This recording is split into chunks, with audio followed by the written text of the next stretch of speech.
सबको जय सिया राम जी की।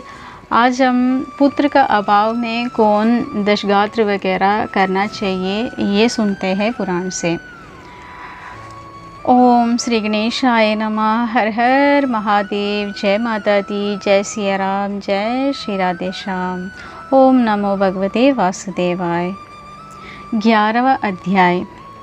दशगात्र विधि पुत्र अभाव में कौन करे। गरुड़ पूछते हैं, हे केशव, दशगात्र कर्म विधि को बताइए और उसके कौन से क्या पुण्य होते हैं।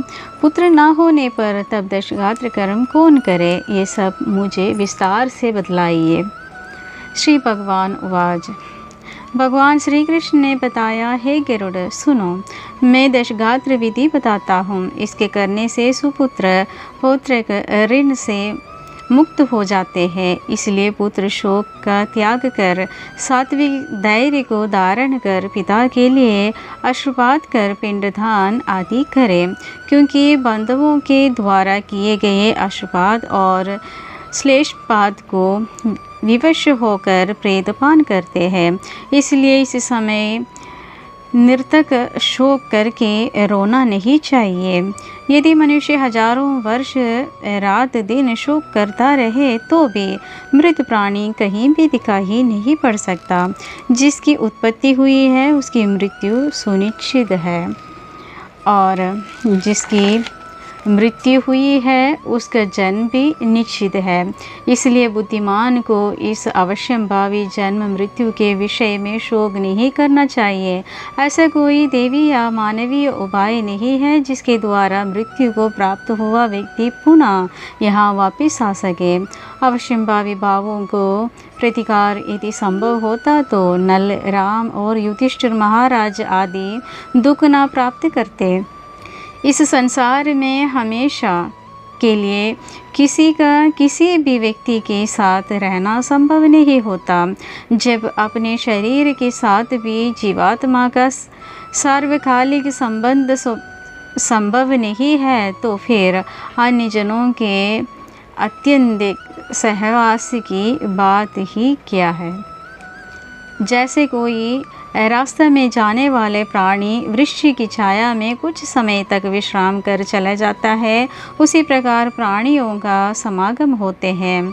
जैसे प्रातःकाल का बना हुआ भोजन शाम को खराब हो जाते हैं, उसी प्रकार अन्न से पुष्ट हुई नश्वान देह नित्य नहीं रह सकते। ऐसा विचार करना दुख की दवा है। इसलिए शोक रूप अज्ञान को त्याग कर पुत्र पिंडदान आदि की क्रिया करे। पुत्र श्री के अभाव में छोटा भाई, भ्राता के अभाव में ब्राह्मण, शिष्य या सपिंडी सगोत्र वाले क्रिया करे। हे गरुड़, जिसके पुत्र नहीं है उसके पिंड दान आदि कार्य बड़े भाई या छोटे भाई के पुत्र या पौत्र करे। भाइयों के मध्य में एक भाई के पुत्र हो तो उस पुत्र से सब भाई पुत्र वाले हैं, ऐसा मनु ने कहा है। एक पुरुष के अनेक स्त्रियां हो जिसमें एक स्त्री को पुत्र है तो उस पुत्र के होते सब स्त्री पुत्र वाले हैं, ऐसा मनु का आदेश है। सभी भाई पुत्रहीन हो तो उसका मित्र पिंडदान करे, या इन सभी के अभाव में पुरोहित को ही क्रिया करनी चाहिए। इस क्रिया का लोभ नहीं करना चाहिए। यदि कोई स्त्री या पुरुष अपने इष्ट मित्र के ऐथिर्विदेही क्रिया करता है तो अनाद प्रेत अर्थात मृतक का संस्कार करने से उसे कोटि कोटि यज्ञ का फल प्राप्त होते हैं। हे गरुड़, पिता का दशगात्र आदि कर्म पुत्र को ही करना चाहिए, किंतु यदि ज्येष्ठ पुत्र की मृत्यु होने पर अधिस्नेहवश पिता उसकी दशगात्र आदि कदापि ना करे। बहुत से पुत्रों के होने पर भी दशगात्र, सपिंड तथा अन्य षोडश श्राद्ध एक ही पुत्र को करना चाहिए। पौत्रिक संपत्ति का बंटवारा हो जाने पर भी दशगात्र, सपिंडन और षोडश श्राद्ध एक को ही करना चाहिए, किंतु सांवत्सरिक आदि श्राद्धों को विभक्त पुत्र अलग अलग सब करे। ज्येष्ठ पुत्र दशगात्र एक ही समय भोजन, भूमि पर शयन, ईश्वर का ध्यान कर पवित्र रहे। 7 बार भूमि की परिक्रमा करने का जो फल होता है उसका फल माता तथा पिता की क्रिया से पुत्र को मिलते हैं। दशगात्र से लेकर 12 माह तक के क्रिया करने से गया के श्राद्ध का फल होते हैं। आमंत्रक कुएं में, तालाब में, बगीचे में, तीर्थों में, मंदिर में आलस्य को त्याग कर दोपहर के समय में जाकर स्नान करें। पवित्र होकर वृक्ष के नीचे दक्षिणाभिमुख स्थित वेदी का निर्माण कर उसे गाय के गोबर द्वारा लीप कर वेदिका पर परनासन बिछाकर एक दर्पासन का कौशिक ब्राह्मण बिठाकर फात्यादि से पूजन कर अतसी इस मंत्र से नमस्कार करें। इसके समीप पिंड स्थापनार्थ एक रेशमी कपड़ा बिछाकर उस पर नाम गोत्र का उच्चारण कर पिंडदान प्रदान करें। गस, चंदन और भृगराज का पुष्प निवेदित करें। धूप, दीप, नैवेद्य, तांबूल तथा दक्षिणा समर्पित करें। इसके बाद काका अन्न, दूध और जल से परिपूर्ण पात्र तथा वर्तमान बुद्धि क्रम से दी जाने वाली जलांजलि प्रदान करते हुए ये उच्चारण करें।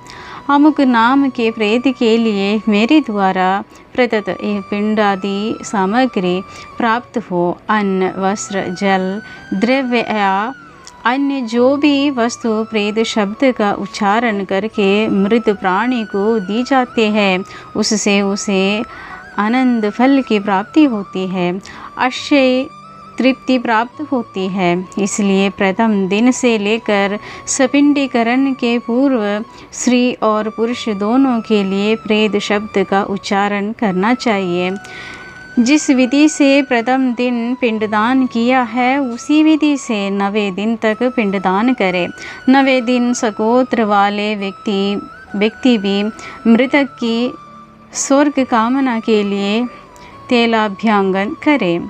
सगोत्र वाले तथा स्त्रियां सब बाहर जाकर स्नान कर हाथ में दूर्वा तथा दान का लावा लेकर स्त्रियों को आगे कर मृत प्राणी के घर जाए। इस प्रकार कहे कि दूर्वा सदृश आपके कुल की वृद्धि हो और धान के लावा की तरह कुल शोभायमान रहे। इतना कहकर उसके घर में दूर्वा और लावा को डाल दे। हे गरुड़, 10वें दिन मांस से न देकर उड़द से पिंड दे, क्योंकि कलयुग में मांस से पितृ श्राद्ध नहीं होता। 10वें दिन सब बंधु बांधव मुंडन कराए और क्रियाक्रम करने वाला पुत्र भी मुंडन कराए। मिष्टान से एक ब्राह्मण को 10 दिन तक भोजन कराए। उसके समीप श्री हरि का ध्यान कर हाथ जोड़कर मृतक की मुक्ति की प्रार्थना करें। अतसी के फूल के समान कांति वाले पीले वस्त्र धारण करने वाले अच्युत भगवान श्री हरि को प्रणाम करें। उन्हें कोई भय नहीं सताता। हे आदि अंध से रहित शंख चक्र और गदा धारण करने वाले अविनाशी तथा कमल के समान नेत्र वाले श्रीहरि, आप मृतक को मोक्ष प्रदान करें। इस तरह प्रतिदिन श्राद्ध के अंत में यह प्रार्थना मंत्र पढ़े। तदनंतर स्नान करके घर जाकर गाय को घास देने के बाद भोजन करना चाहिए। 11वां अध्याय समाप्त। इस अध्याय में मरने वाले के लिए ना रोने के लिए बता रखा है। तो भी जो हमारे प्रिय बंधु बांधव जब हमें छोड़ के जाते हैं तो रोना तो आते ही है।